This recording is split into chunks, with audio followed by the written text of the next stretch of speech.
Cipher case کی آج Adiala jail میں سماعت ہے۔ جیسے اس میں بار بار سرکار کی طرف سے جیل میں سماعت کرنے کے حوالے سے نوٹیفیکیشنز پہلے کیے گئے تھے اور جیسے غیر قانونی اور غیر آئینی طور پر پروسیڈنگز کی گئی تھیں، اور آپ نے دیکھا کہ اسلام آباد ہائی کورٹ نے ان تمام نوٹیفیکیشنز کو جو جیل کے حوالے سے کیے گئے تھے ان کو کالعدم قرار دیتے ہوئے اور کارروائی کو دوبارہ جو ہے اگست کے مہینے سے، یعنی کہ سٹارٹ سے جہاں سے ٹرائل شروع ہوا تھا وہاں پر دوبارہ بھجوایا اور کہا کہ وہاں سے ٹرائل جو ہے دوبارہ سٹارٹ کیا جائے۔ اس کے بعد آپ نے یہ دیکھا کہ دوبارہ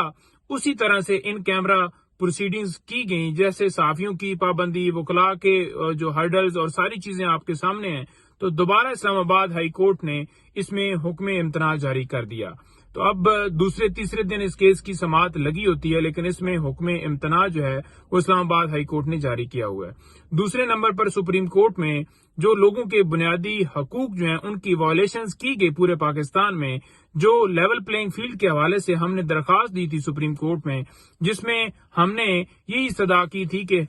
پاکستان تحریک انصاف کو جس طرح سے اس کے اوپر کریک ڈاؤن کیا جا رہا ہے اور ہمارے تائید کنندے، تجویز کنندے اٹھائے جا رہے ہیں، لوگوں کے اغوا، پریس کانفرنس اور سارا سلسلہ، تو اس کو ہم نے وہاں پر سپریم کورٹ میں رکھا تھا۔ تو سپریم کورٹ نے واضح طور پر لیول پلینگ فیلڈ کے حوالے سے الیکشن کمیشن کو ہدایت کی تھی کہ ان کے ساتھ بیٹھ کر آپ